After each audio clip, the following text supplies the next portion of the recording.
Welcome to Vintage Firearms with LT Arms. In this episode, we delve into the life of one of the more interesting yet little-known gun writers of the 20th century, a man whose contributions to our shooting community knowledge base are truly legendary.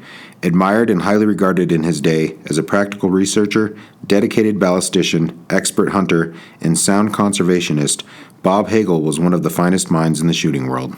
Robert Franklin Hagel was born in 1916 in Wisdom, Montana.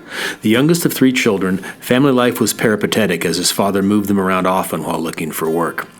One of the only static aspects of this boyhood life was hunting, which the whole family did religiously. His first bag, before he was 10, was a black bear, pictured here with his father. Big game hunting would become the primary focus of Hagel's life.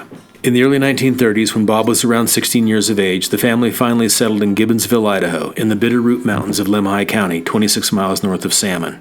Those of you firearms historians who follow our videos are no doubt aware of a fellow who called Salmon, Idaho home, Elmer Keith.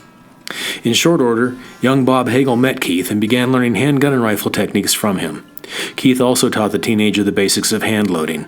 What a fortunate young man, to be mentored by a shooter who was already well on his way to making his reputation and would go on to become the dean of American firearms writers. It was during this time that Hagel also took an interest in gunsmithing, particularly stock making and design. Hagel was around in the late 1930s for the development of the OKH cartridges and used them extensively, hunting with the men who made them.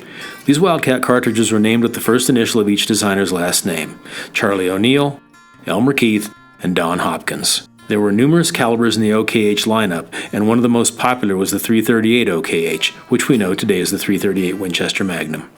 In 1936, at just 20 years of age and no doubt taking a lead from his tutor, Hagel sold his first article to Fur Fish Game magazine. He was also working as a professional hunting guide, which he'd begun in his late teens, a job he did successfully for the next 12 years. During this time, he was able to observe and meticulously record his experiences with various rifles, calibers, and hunting techniques. For many years, he conducted field studies with the game biologists for the U.S. Forest Service and the Idaho Department of Fish and Game.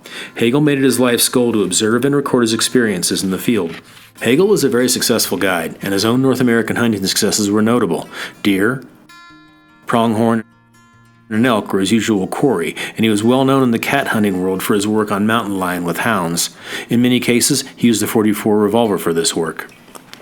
He was very effective on the numerous bear and sheep species in Alaska, and also took a record book double shovel barren ground caribou. By 1960, Hagel had a solid 25 years' experience and had published articles in nearly every firearms and hunting publication in the U.S., including American Rifleman, Gun Digest, Hand Loader's Digest, and Peterson's Hunting. He contributed chapters to many books published on the subject of guns and hand loading. He later became technical editor of hand loader and rifle magazines. Most importantly, Bob Hagel wrote 3 books that have stood the test of time, books that will benefit any shooter and hunter of any age and experience. They are worth seeking out for the knowledge imparted therein and for his no-nonsense honest evaluations of ballistics and effects on game.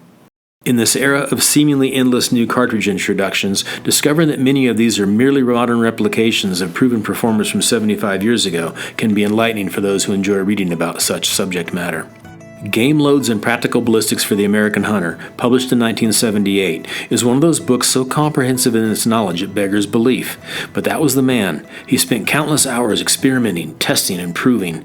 Some of his hand-loading recipes are indeed hot, especially when compared to modern manuals, but Hagel's admonition is one all handloaders should heed. Start low and work up. It's the best way to understand and apply his data, and it was his gospel. Hunting North America's Big Game, published in 1985, does for the craft of hunting what the previous book did for hand loading. There is so much knowledge and practical advice packed into it to be completely astounding. It's akin to having an actual mentor with you in the field, like a seasoned granddad teaching a grandchild. It is literally a textbook of technique and should be required reading for any aspiring North American hunter. Though Hagel lived in the Rockies, he had extensive experience hunting all over the continent, from the desert Southwest to the northern reaches of Alaska. Guns, Loads, and Hunting Tips from 1986 is the last of his books and was published by Wolf, the company who publishes rifle and hand loader magazines. It is a compilation of some 20 years of Hagel's columns from those magazines. A 4th book, published in 1992 by North American Hunting Club, compiled a different collection of Hagel's columns from rifle and hand loader. It is an equally valuable book. As Dave Wolf, publisher of those esteemed magazines, said of Hagel, Hagel tells it like it is. His manuscripts are born of hours at the test range and in the field. His analysis of new products, guns, loading components, ammunition, scopes, or other accessories, can be relied upon as thorough and honest. Readers know that his opinions, whenever expressed, are not frivolous and are based on both fact and experience. Mighty good reason why he has amassed such a fan club. All of his books feature his own photographs, a point that should not be overlooked. His photographic skills were exceptional. One of his photos is widely published and has been used in dozens of books and magazines. It is this photo of his record book double shovel caribou that he took with a 7mm Mashburn Super Magnum in the Alaska range. Hagel's observations on ballistics, calibers, and hunting resulted in sound philosophies. One of his most famous quotes still gets bandied about today. You should not use a rifle that will kill an animal when everything goes right. You should use one that will do the job when everything goes wrong.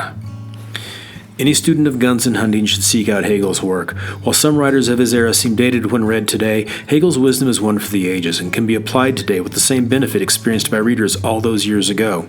Hagel will make you a better hunter, shooter, and handloader, guaranteed.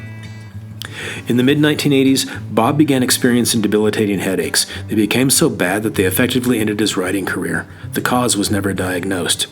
Some have reported that Hagel told them he had a previously unknown sensitivity or allergy to plastics.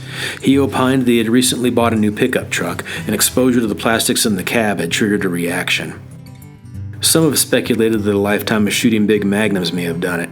With what we know about brain trauma today, it's entirely possible, as everyone reacts differently to recoil.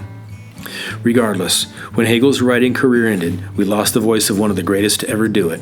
Here was a man whose published work exceeds 2 million words. He never took a college degree in writing, never had aspirations to become a famous author. He simply wanted to take all he had learned in a lifetime of shooting, hunting, and handloading and share it with those of like-minded pursuit. At that, he was most successful.